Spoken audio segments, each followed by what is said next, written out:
Hoje à noite, também a gente vai continuar nessa mesma ideia aqui, né? Que a gente está falando que o título dessa nossa série, que agora é mais uma campanha, não é uma série minha, muitos pregadores vão estar aqui pregando a cada domingo, é De Olho no Jogo, que é uma ideia, quando você para pensar, que parece que tem a ver com o nosso povo, né? Nesse momento da Copa. E eu estava lembrando que eu acho que muitos de nós tínhamos uma paixão muito grande pela Copa do Mundo. Eu acho que isso aos poucos acabou se perdendo por uma série de motivos. Mas em geral, quando os jogos começam, algo reacende em muitos de nós, é muito bom poder acompanhar. Nós somos um país culturalmente muito voltado para o esporte, para o futebol, e a Copa do Mundo é um grande acontecimento. Algumas pessoas, aliás, muita gente, formador de opinião no mundo inteiro, acredita que a Copa do Mundo seja o maior evento mundial comparado a qualquer outro. E talvez seja. Mas nós não estamos aqui para apontar apenas para isso. Nós queremos aproveitar essa temática e esse ambiente para falar de algumas outras partidas na nossa vida, alguns outros embates, alguns desafios que aparecem na nossa história. E vamos aproveitar a temática e falar sobre isso. Quando eu convidei os pastores para a gente tratar desse assunto, eu dei a eles uma lista de analogias que existiam no jogo de futebol e na nossa vida. E no final eu fiz uma brincadeira com eles e falei assim: olha, se vocês quiserem se envolver, ótimo, mas que seja a paz de Cristo o árbitro do seu coração, que é uma palavra bíblica, né? Está lá, que é a paz de Deus é quem, no final das contas, decide o que deve e que não deve ser feito. A minha oração nesses próximos domingos sobre a sua vida é que isso seja o máximo para você, a paz de Deus possa decidir as questões da sua vida. Quantos confiam nele? Digam amém.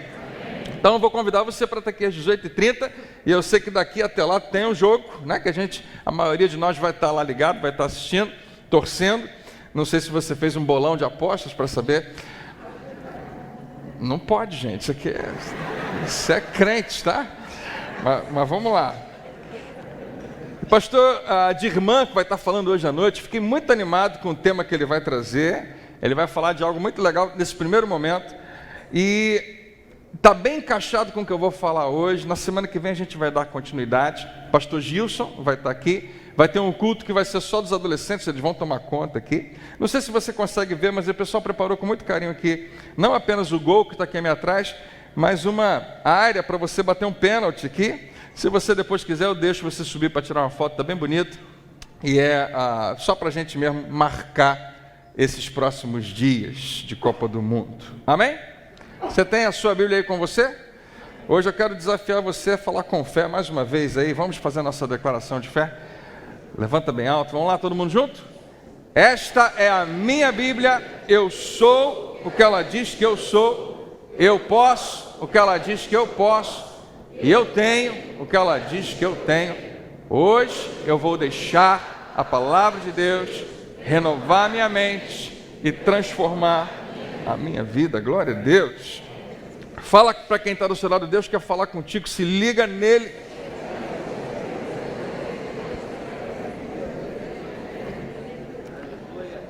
Vamos lá então, de olho no jogo. Achou aí, Matheus? Está aí, né? Para começar, antes da gente entrar em campo, eu tenho uma sugestão para você, e eu acho que isso funciona em tudo na nossa vida. A Bíblia fala que, por mais que a gente não quisesse, por mais que a gente não tenha escolhido isso, no momento em que você entra no reino de Deus, você também entra, você entra em muita coisa boa, mas você também entra numa guerra. A Bíblia diz que existe uma guerra acontecendo. E sabe o que acontece com a gente? A maior parte do tempo a gente não se dá conta que nós estamos numa batalha e numa guerra. Nós achamos que a batalha que está acontecendo na nossa vida é uma e na verdade é outra. Ou então nem enxergamos que realmente é uma batalha. Às vezes identificamos que o nosso problema é com uma pessoa ou com outra, e muitas vezes não paramos para perceber propriamente qual é o nosso problema. Então hoje eu queria começar dizendo para você que nós precisamos, antes de tudo, identificar quem é o nosso adversário, contra quem a gente está lutando. né?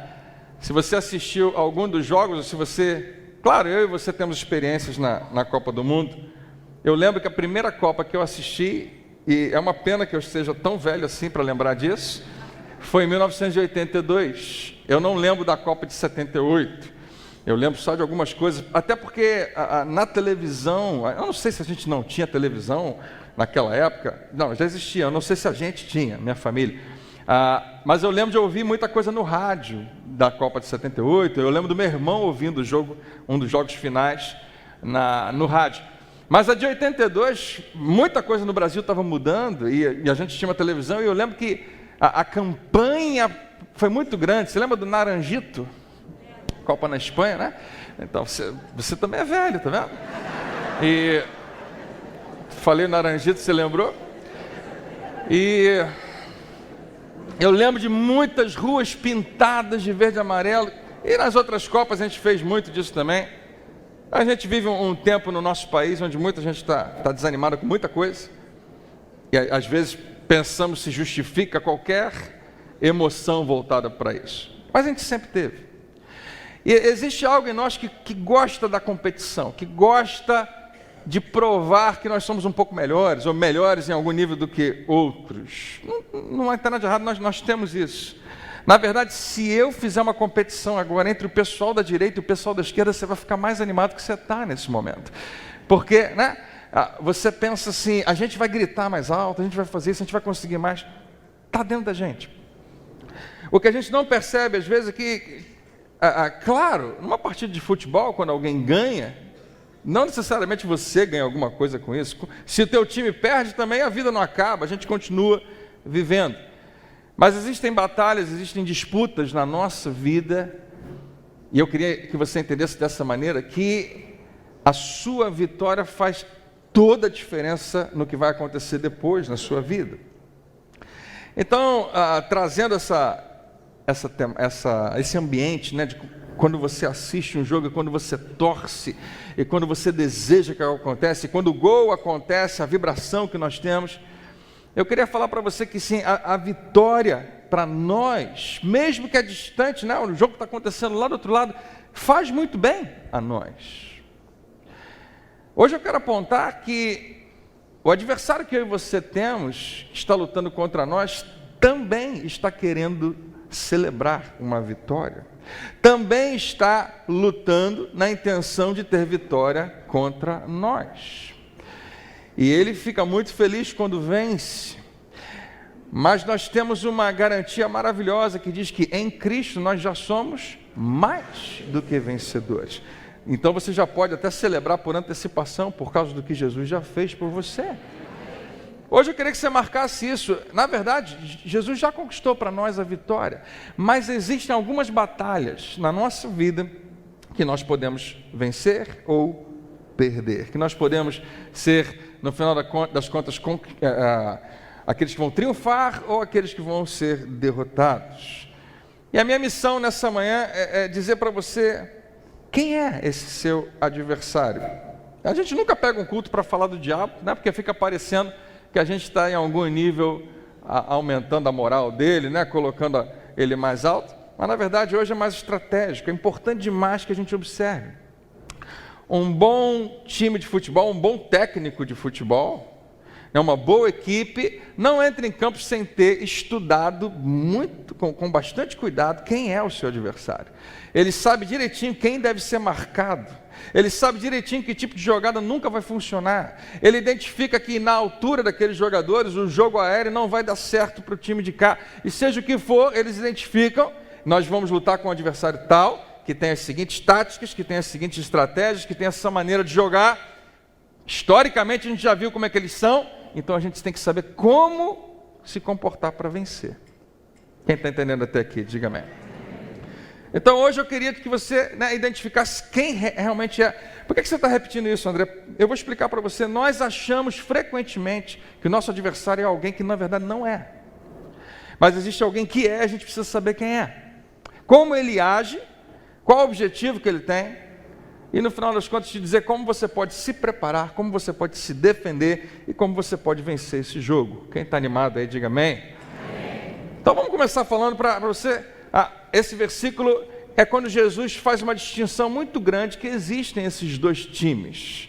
Na verdade, quando você lê a Bíblia, você identifica duas equipes, entre aspas, muito bem definidas. Existe o império das trevas e existe o reino de Deus. Eu costumo dizer que para Deus só existem essas duas famílias na terra. Os que são filhos de Deus e os que não são. E se não são filhos de Deus, não são de qualquer outra coisa senão filhos do diabo. Existem somente essas duas classificações. Embora a gente tente arrumar alguma outra. Não, eu não acredito em Jesus, mas eu também, sou filho de Deus. Não, a Bíblia fala que todos os que creram no seu nome, deu-lhes o poder de serem feitos filhos de Deus. Então nós identificamos bem claramente o que torna alguém filho de Deus, o que torna alguém cidadão do reino de Deus. Então Jesus fala assim, em João capítulo 10, verso 10, o ladrão, se referindo a Satanás, vem apenas para roubar, matar e destruir. Na verdade, Jesus está fazendo uma analogia dele sendo o bom pastor.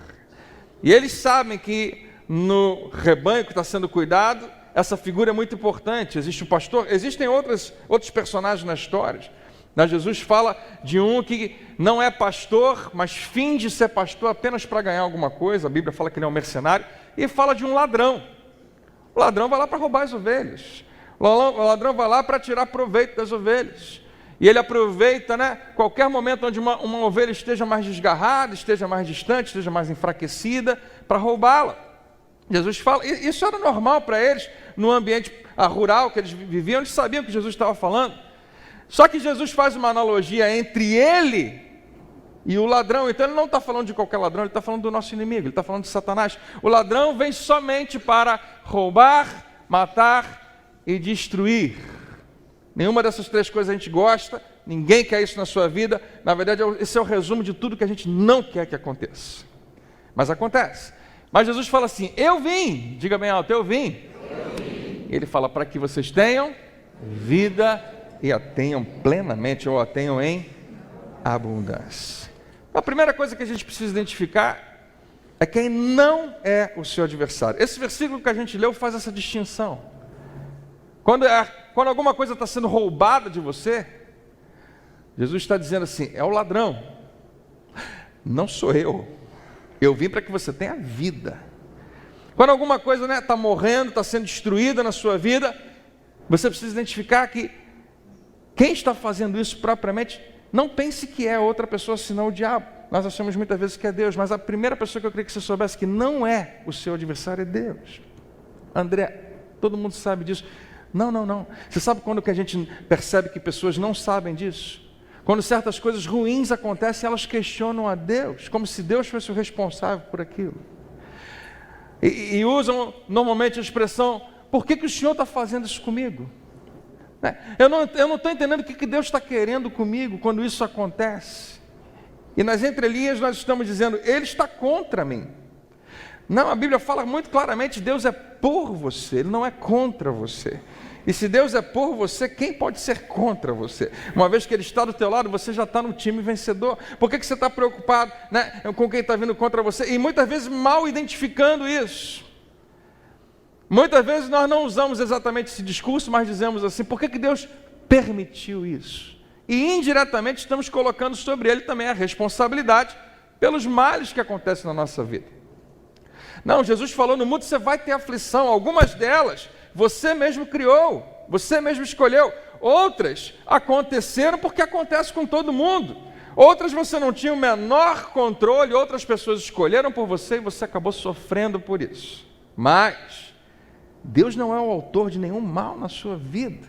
Ele é aquele que te sara, Ele é aquele que te liberta, Ele é aquele que te salva daquilo que você está vivendo. Amém? É importante a gente conseguir identificar. E eu sei que para muitos de nós isso é confuso. Se Deus permitiu, como é que... Se você entender que Deus permitiu alguma coisa na sua vida como algo que Ele quer que aconteça, nem adianta você orar, porque Ele não iria contra si mesmo. Mas quando você ora, Senhor, muda essa circunstância, intervém nesse problema na minha vida, é porque você acredita que Ele vem lutar contra algo que está contra você, e não contra si mesmo. Amém? Eu já preguei sobre isso dezenas ou talvez centenas de vezes, eu não vou falar muito mais, mas uma primeira coisa que você tem que saber, que o seu adversário não é o teu Deus, ele está por você, ele é por você. Fala para quem está do seu lado, Deus é por você. E em segundo lugar vem o que talvez seja o maior engano na nossa vida, e frequentemente nós achamos que esse é o nosso adversário. Pessoas. Nós identificamos pessoas como inimigas, nós identificamos pessoas como aquelas que nos perseguem, estão contra nós.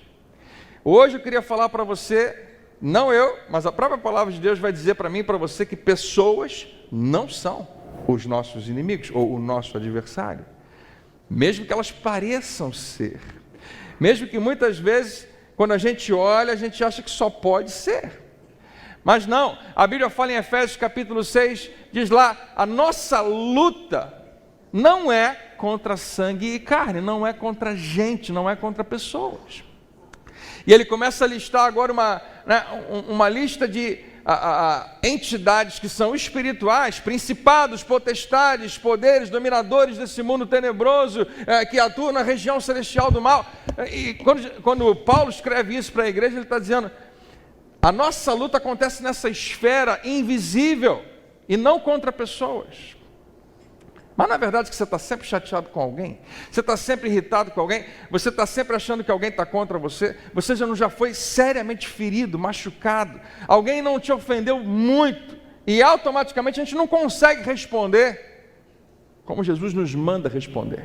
A gente não consegue, a gente simplesmente reage. Se você falou isso de mim, você está cortado da minha vida, ou então eu vou ter que revidar. Em geral, quando alguém faz algum mal a nós, e nós raramente pensamos assim, eu não sei porque que essa pessoa fez isso, mas ela tem uma história, né? Ela talvez tenha sido ferida também, ela não sabe como expressar, eu tenho certeza que no fundo ela não teve essa intenção. Nós raramente advogamos pelo mal que foi feito contra nós. A gente se retrai e diz assim, eu não quero nada com você, nunca mais eu quero falar contigo, você está cortado, tirei do Facebook, de tudo que eu puder. Ou a gente vai lá e revida, você falou isso de mim? Então, você fez isso comigo? Contrário ao que Jesus nos manda fazer, é natural. E a gente começa a ver e olhar para pessoas e identificar, esse é amigo, esse é legalzinho, aquele eu não gosto, aquele é inimigo, eu não sei porque eu não fui com a cara daquela pessoa, eu não sei explicar, mas é alguém que eu não consigo lidar. E a gente, sem perceber, faz uma classificação e acha que os nossos problemas são pessoas. Você sabe por quê? Que nós achamos? Porque o nosso real inimigo, o nosso verdadeiro adversário, usa pessoas mais do que qualquer outra coisa. E nós temos que entender que sim, pessoas podem ser ferramentas dele, podem ser instrumentos dele, assim como eu já fui e sou, muitas vezes, e você também. Nós falamos o que não devíamos, nós tratamos como não devíamos. Mas isso não faz de você meu inimigo. Ele continua sendo inimigo. Eu preciso que você identifique pessoas não são o seu adversário. E se você pescar isso hoje, faz uma diferença imensa na sua vida por causa dos seus relacionamentos. Mesmo que você não entenda tudo, reconheça que há alguém invisível por trás, que é o seu real adversário. Não sou eu que estou inventando isso. Jesus fala a respeito disso. As cartas vão confirmar isso. Que seu coração esteja aberto nessa manhã, que alguém diga amém. E por fim, é importante que você saiba também que você mesmo não é o seu adversário. Não é você. Por que eu estou falando isso?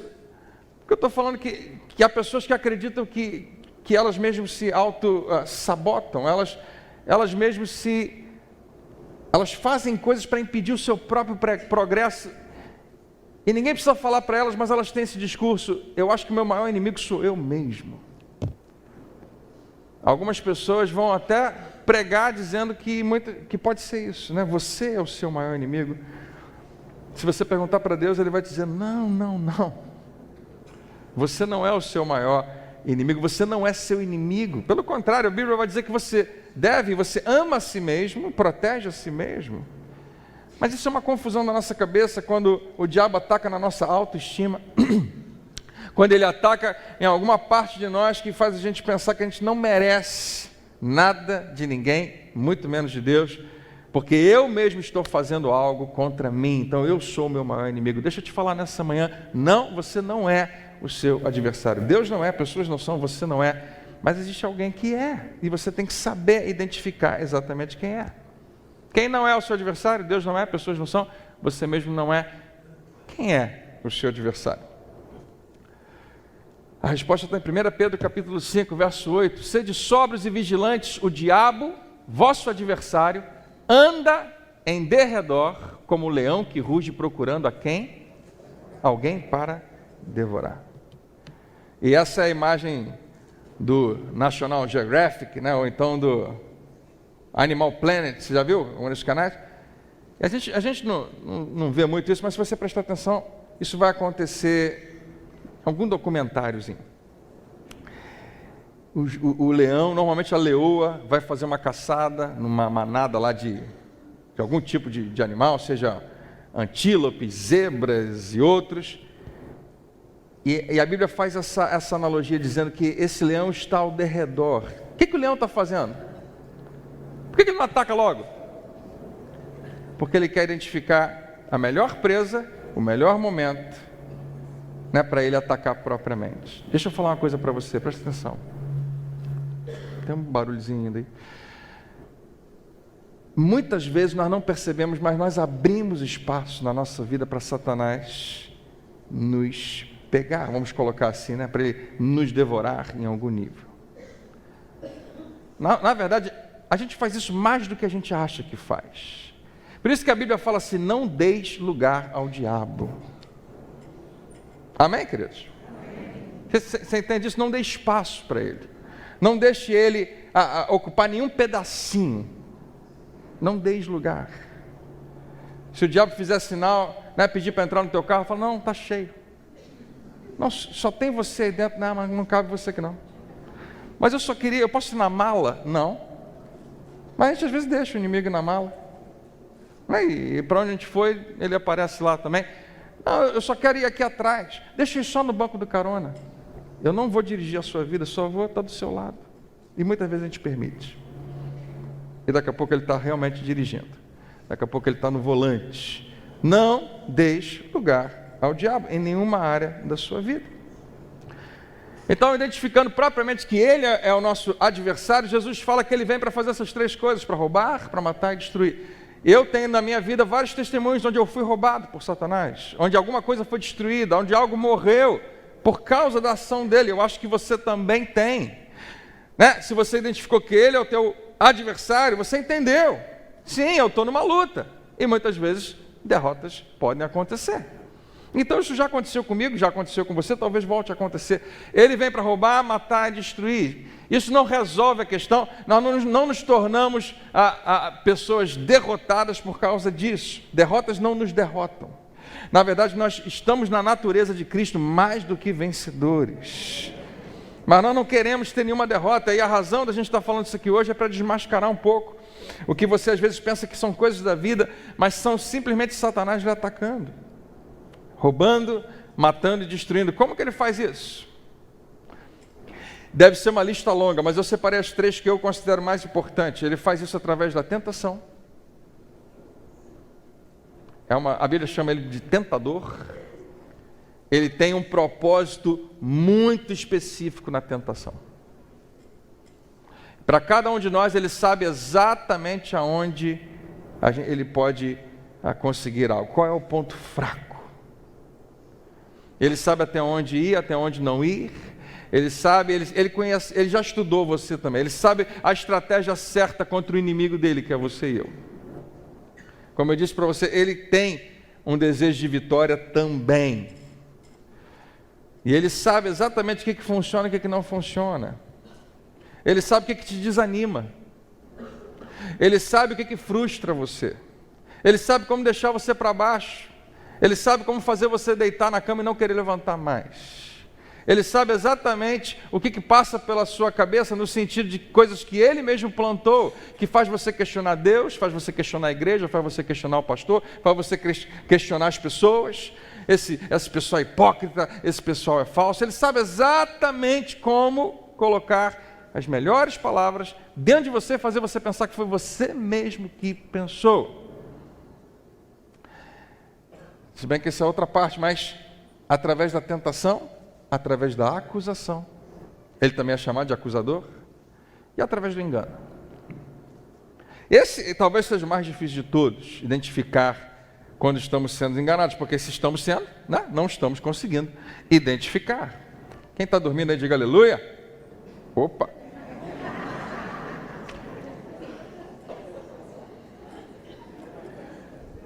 Através da tentação. Quem aqui já foi tentado como eu? Levanta a sua mão. Olha, pouquíssima gente não foi.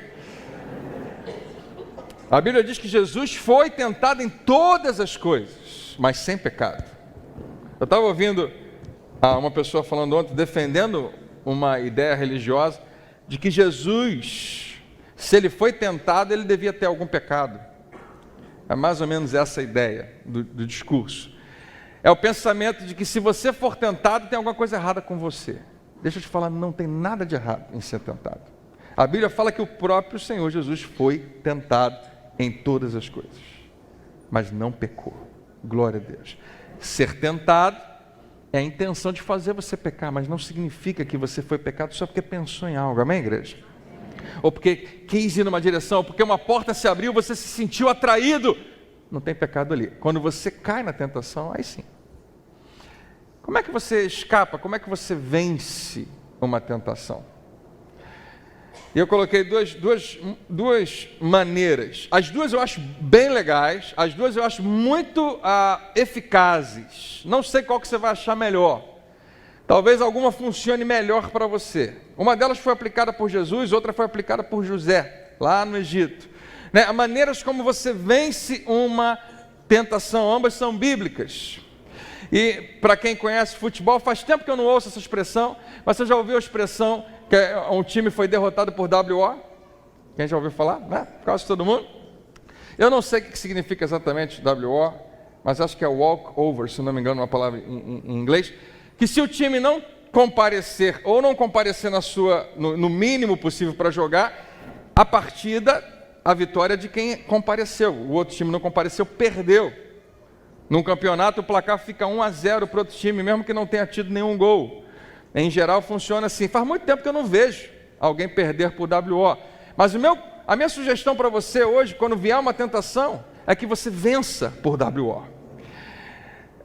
Não é perder, é vencer por WO, que significa eu não vou comparecer. Ou seja, o melhor momento para você vencer uma tentação é no momento em que ela se apresenta, no momento em que ela aparece para você.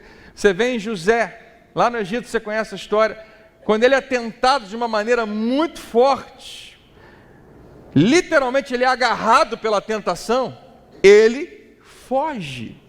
E eu acredito que essa é uma excelente ideia. Quando eu penso assim, não, eu vou resistir e eu vou vencer, frequentemente eu perco. Mas quando eu deixo para lá e saio correndo, WO, não vou comparecer, você vence. E é impressionante, e é simples assim, é uma atitude, não é um sentimento, é uma atitude, não quero saber, eu saio. E você consegue vencer. Eu não sei qual é a sua tentação mais frequente, mas o meu convite hoje é que você não compareça, que você vença por WO e que alguém diga amém. Amém. Segunda opção é fazer o que Jesus fez. Declare o que a palavra diz a seu respeito e a respeito daquela situação. No que quer que você esteja vivendo, se você está cheio da palavra de Deus, você vence pelo poder da palavra. Quando a Bíblia fala que você deve levar cativo todos os seus pensamentos à obediência de Cristo, está falando que se algum pensamento está apontando você para uma direção que você não deveria ir, você tem que pegar esse pensamento, capturá-lo, e você faz isso com a sua boca. Você declara algo da palavra de Deus. E se você não souber muito da palavra de Deus, fala o que você souber. Né? Você está sendo tentado na área sexual para fazer algo errado e você não lembra de nenhum versículo que fala propriamente de pureza, que fala propriamente das recompensas que Deus quer dar ao homem ou à mulher que se mantém íntegro. Você pode falar, qual versículo você lembra? O Senhor é meu pastor e nada me faltará. Abra sua boca e declara isso. Você sabe o que você está dizendo? Que o que eu queria com essa tentação, que o que esse prazer momentâneo poderia me dar? Deus tem muito mais para me dar, Ele é o meu bom pastor, e Ele cuida de mim, e você abre a sua boca e declara o que a palavra diz a teu respeito. Eu não estou dizendo que isso aqui, né, é uma fórmula mágica, isso é bíblico, e você vai ver que tentação pode ser vencida. Você sabe que tem muita gente que acha que não consegue. Se a tentação veio, não tem mais jeito, eu já caí, estou perdido. Não, deixa eu te falar hoje, presta atenção nisso. A tentação não é apenas uma tentação para você cair, é também para você vencer. É para ver, né, como você é capaz de vencer aquilo também. Nós achamos que só estamos sendo tentados na nossa fraqueza. Não, você está sendo tentado na sua força também, na sua capacidade de vencer aquilo. Quem entendeu? Amém? Como vencer uma acusação? Já que ele vem frequentemente nosso inimigo, a gente está estudando quais são as estratégias que ele usa e como ele quer nos vencer e como nós podemos vencê-lo. Como você vence quando ele te acusa? O diabo, ele sabe fazer isso muito bem. Ele sabe, mais uma vez, apertar o botão certinho. Ele sabe o que te atinge. Ele tenta você cai e ele vem depois falando, que vergonha. Você se diz crente? Eu acho que nem salvo você é. Na verdade, ele não fala assim não. Deixa eu repetir como é que ele fala assim. Que vergonha. Eu me digo crente? Eu acho que nem sou salvo. Ele que fala, mas você acha que é você que está pensando. E nós muitas vezes caímos nessas acusações. E talvez seja um dos maiores desafios, porque o peso do erro, o peso do pecado sobre a nossa vida, muitas vezes é esmagador. Nós não acreditamos que nós fizemos aquilo, que nós falamos aquilo, que nós tratamos aquilo daquela maneira, tratamos aquela pessoa daquele jeito. O que eu faço?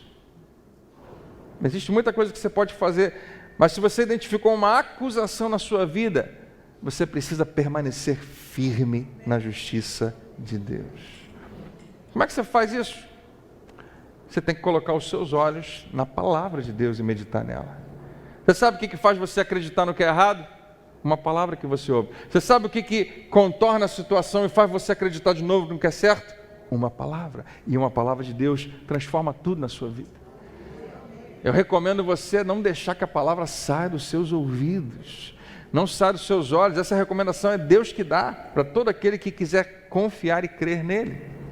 Olha alguns versículos, um desses é importante para você meditar sempre. 1 Coríntios 5, 21. Deus tornou pecado por nós aquele que não tinha pecado. Quem é esse? Jesus, para que nele nos tornássemos justiça de Deus. Quantos creem em Jesus como seu Salvador? Diga bem alto, eu sou justiça de Deus. É isso que a palavra de Deus está falando a seu respeito. Jesus se tornou pecado em seu lugar. Ele não se tornou pecador, ele se tornou pecado. Ele carregou essa condição que estava sobre nós, e nós nos tornamos justiça, o contrário do pecado. Mesmo que você tenha pecado, que Deus está falando para mim e para você que, porque você nasceu de novo e nasceu agora na família dele, ele te vê completamente diferente. É uma questão de natureza, que alguém diga amém. Veja Romanos 7, Paulo está escrevendo e está falando da sua grande dificuldade em fazer o que é certo. Se você ler Romanos 7, você vai ver frases do tipo, o que eu queria fazer de certo eu não consigo fazer, e o que eu não queria fazer que é errado eu acabo fazendo. E ele vai num discurso bem longo, falando bastante sobre isso, termina e diga, eu estou lascado. Não está assim na minha versão, mas é mais ou menos assim que ele fala. Miserável homem que sou. Terminando o capítulo 7, quem me libertará do corpo sujeito a esta morte? Quem me libertará? Quem pode me salvar dessa condição que está no meu corpo, da qual eu não consigo me livrar? E ele responde no versículo seguinte, graças a Deus, por Jesus Cristo, nosso Senhor. E a Bíblia não foi escrita originalmente em capítulos. Esse é o último versículo do capítulo 7, o primeiro versículo do capítulo 8 vai dizer para você, portanto, agora já não há condenação para os que estão em Cristo Jesus. Glória a Deus, não há. Porque por meio de Cristo Jesus, a lei do Espírito de vida me libertou da lei do pecado e da morte. Que alguém diga glória a Deus. Como é que você vence uma acusação? No meio do que você tiver sentido, você tem que meditar nisso. Não há mais condenação para aqueles que estão em Cristo Jesus, mas eu sei o que eu fiz, André, mas medita nisso. Porque se você ficar se condenando, isso não te resolve, isso não te ajuda. Se bobear, você faz de novo. Mas quando você começa a meditar na palavra, isso vai ajustando os seus pensamentos. E te ajuda no teu próximo desafio. Amém? Como é que você vence o engano? Talvez seja o mais difícil de todos. Como eu disse para você, se você já foi enganado, você foi enganado. Na hora você não percebia, você só percebeu mais tarde. Eu fui enganado. Todo mundo já foi, né? Mas quando eu coloco isso para você, porque você pode não acreditar, mas nessa partida que acontece entre eu e você, entre nós e o nosso adversário, ele trama algumas armadilhas, ele tem algo um pouco mais à frente, esperando você. Como é que você pode estar pronto e escapar de armadilhas? 2 Coríntios capítulo 2, verso 11 diz assim, isso aqui é Romanos 8. Sim, como vencer o engano. Essa frase é importante quando Paulo escreve à igreja, a fim de que Satanás não tivesse vantagem sobre nós, porque ele falou assim, pois não ignoramos as suas intenções. Ou seja, Deus é poderoso para mostrar a você exatamente o que o inimigo está tramando. Amém? Se você sabe que tem uma armadilha ali, você não vai lá, você não cai lá, você não quer cair, que alguém diga amém. Então, nosso convite a você é que você ande com Deus, seja dirigido pelo seu Espírito. André, isso é tão básico. Realmente, é mais simples do que você imagina. Eu creio de todo o meu coração que a sua caminhada com Deus, que a sua intimidade com Deus, que o seu dia a dia com Deus faz você não precisar cair em armadilhas, torna você não mais alheio, sem saber, mas completamente ciente do que está sendo tramado contra você. Você não cai mais. Deus está bem ali do teu lado te mostrando as coisas. Você está firmado nele. Amém, igreja? E a Bíblia faz uma promessa, em Romanos 8,14, diz que filhos de Deus, quantos filhos de Deus tem aqui? Filhos de Deus são dirigidos pelo Espírito Santo. Todos os que são guiados pelo Espírito de Deus são filhos de Deus. E os filhos são guiados. Não quer dizer que você vai obedecer à direção do Espírito, você vai escolher. Mas que você tem um guia, você tem. Que você tem alguém para te ajudar a tomar a direção correta, saiba, Deus já providenciou para você. Então, claro que eu poderia dizer para você que se ele vem para roubar, matar, destruir, esse é o nosso inimigo. Ele usa de acusação, ele usa de condenação, de tentação e também de engano. Talvez a lista seja bem maior. Talvez você até lembre de alguma coisa. André, você podia ter falado disso, porque o inimigo tem feito isso também contra mim. E eu tenho vencido, ou então, e eu tenho lutado, seja o que for. Talvez. Mas eu quis apontar porque esses são talvez os nomes que a Bíblia mais vai tratá-lo. Ele veio como o acusador. Ele vem como o tentador. Ele vem como o enganador. E Deus já providenciou que através de Cristo você tivesse vitória em qualquer uma dessas áreas. A resposta está sempre na sua ligação com Deus, no seu relacionamento com Deus. Por isso que a gente declara na igreja que essa é a nossa missão, ajudar você, levar você a um relacionamento cada vez mais profundo, cada vez mais real, vivo com Deus. Porque é isso que faz você vencer. Nada mais substitui isso. Uma coisa que você precisa saber, quantos perceberam na sua vida em algum momento onde uma batalha aconteceu e pela graça de Deus você venceu? Amém? Será que você reconheceu que você estava lutando contra esse adversário? Jesus, eu acho que quando ele estava no deserto, eu não sei se Satanás realmente apareceu ele, visivelmente, ou ele veio como numa tentação normal, que eu e você experimentamos. E fala conosco, no nosso campo de batalha, na nossa mente. Mas a Bíblia fala que no final da tentação, algo interessante acontece que você precisa saber. Só porque você venceu uma batalha, não significa que o inimigo disse assim, nunca mais eu mexo com ele. Não, ele volta muitas vezes. E ele espera, como o leão que ruge, ele espera a hora certa e o momento certo para atacar outra vez. Não fique preocupado com isso, não fique abalado com isso, continue firmado naquele que te salva. No final da tentação de Jesus, está escrito isso aqui: tendo terminado todas essas tentações, o diabo o deixou, glória a Deus, até ocasião oportuna. Olha para quem está do seu lado e faz um negócio para mim, fala para ele assim: se você for esperto, você não cria ocasião oportuna. Amém? Talvez o inimigo, o teclado pode subir, o inimigo esteja perturbando você mais do que você percebe. Ele é o teu adversário. Pessoas não são seus adversários. A Bíblia vai dizer, entre os nomes que você vai encontrar na Bíblia sobre Satanás, eu vou listar alguns para vocês. Ele é chamado de Lúcifer, que é um nome que significa grande luz, ou então luz brilhante, ou estrela da manhã, brilhante estrela. E a Bíblia fala que esse nome que era dele antes dele cair. O acusador dos nossos irmãos, aparece em Apocalipse. O adversário, ou o oponente, aquele que está contra você. O anticristo, que se opõe a Cristo. Beuzebu aparece na Bíblia. E eu fui estudar esse nome, você sabe que, dentre muitas variações, ele significa Senhor das Moscas. Belial significa imprestável.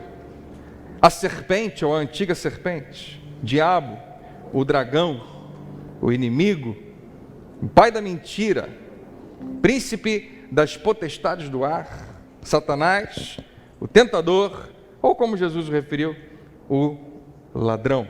Quando ele fala, o ladrão vem apenas para roubar, matar e destruir. Se o versículo terminasse ali, Jesus estava nos alertando. Mas depois Jesus fala algo muito mais importante. Ele fala, eu vim. O ladrão vem? Vem. Mas eu também venho. Eu gosto de imaginar, não sei se você já viu, a gente vê isso em filme às vezes. Quando vai acontecer uma estreia de um filme, a gente está assistindo um filme sobre isso, e tem aquele teatro todo iluminado, e os carros começam a aparecer, aquelas limusines, e um tapete vermelho, e muitos repórteres, muitos fotógrafos, muita gente tirando foto, de repente aparece uma celebridade, todo mundo corre para lá, e faz pergunta, tira foto, e aquela pessoa começa a falar, de repente todo mundo sai daquela pessoa sai correndo, e corre para uma outra pessoa, por quê? Porque aquela pessoa que chegou é muito mais importante, e deixa a outra igual uma batata quente lá sozinha. Fica toda chateada, frustrada, porque apareceu alguém que tirou todo o meu foco. Eu acho que é mais ou menos essa a imagem que eu faço desse versículo. O ladrão veio para roubar, matar e destruir, e muitas vezes o teu foco está naquilo. Aí Jesus para com a limusine dele do outro lado, sai do carro, todo mundo vai para lá e ele diz, eu vim. Para que você tenha vida e a tenha plenamente. Glória a Deus.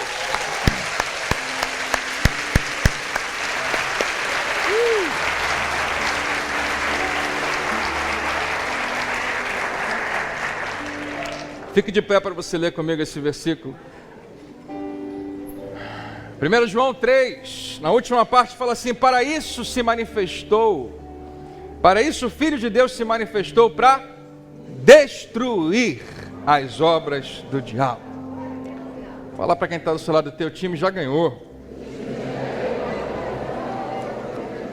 E veja como no finalzinho do livro de Apocalipse é colocado da seguinte maneira. Apocalipse 12, verso 9. O grande dragão foi lançado fora. Ele é a antiga serpente chamada Diabo ou Satanás, que engana o mundo todo. E então ouvi uma forte voz dos céus que dizia, agora veio a salvação, o poder e o reino do nosso Deus. E o finalzinho diz ali, e a autoridade do seu Cristo, aleluia, pois foi lançado fora o acusador dos nossos irmãos, que os acusa diante do nosso Deus dia e noite. Eles o venceram pelo sangue do Cordeiro e pela palavra do testemunho que deram. Glória a Deus.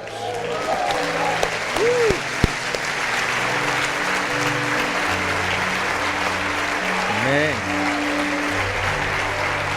Glória a Deus. Nós queremos glorificar Jesus. Você viu eu falando os nomes aqui de Satanás? Eu não sei o que você sente quando eu falo tudo isso. Em algum desses nomes tem muito a ver com o que a gente sofre às vezes. Mas deixa eu contar para você um pedacinho de uma lista que diz que são os nomes do nosso Senhor Jesus Cristo. A Bíblia diz, Ele que já venceu o nosso adversário, que Ele é o Todo-Poderoso, que Ele é o Alfa e o Ômega, que Ele é o nosso advogado, que Ele é o autor e consumador da nossa fé, que Ele é o pão da vida, que Ele é o amado Filho de Deus, que Ele é o noivo da igreja, a pedra angular, o libertador. Ele é fiel e verdadeiro, Ele é o bom pastor, Ele é o grande sumo sacerdote, Ele é o cabeça da igreja, Ele é o grande eu sou, Emanuel, Deus conosco, o justo juiz, o Rei dos reis e o Senhor dos senhores, o Cordeiro de Deus que tira o pecado do mundo, a luz do mundo, o leão da tribo de Judá, o único mediador entre Deus e o homem, o Messias prometido, a nossa esperança, o nosso Redentor, a rocha eterna, o sacrifício pelos nossos pecados, o Filho do homem, a porta, o caminho, a verdade e a vida, o Verbo que foi encarnado. Ele é a videira verdadeira, Ele é um maravilhoso conselheiro, Deus forte, o Pai da eternidade e o Príncipe da paz, no seu nome, aleluia. Oh, obrigado, toda glória, toda honra, toda adoração, oh, exalte o seu nome, toda glória e toda honra a ti, Senhor.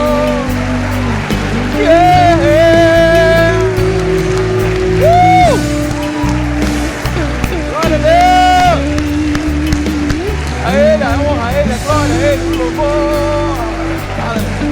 Glória a Deus. Deus está conosco, expulsando as trevas, estendendo o reino que será para sempre. Em teu nome, Jesus, o inimigo foge e vamos celebrar, celebrar. Deus está conosco, expulsando as trevas, estendendo o reino que será para sempre. Em teu nome, Jesus, o inimigo foge e vamos celebrar, celebrar. Deus está conosco, expulsando as trevas, estendendo o reino que será para sempre. Em teu nome, Jesus, o inimigo foge e vamos celebrar. Mais uma vez, celebrar. Deus está conosco, expulsando as trevas, estendendo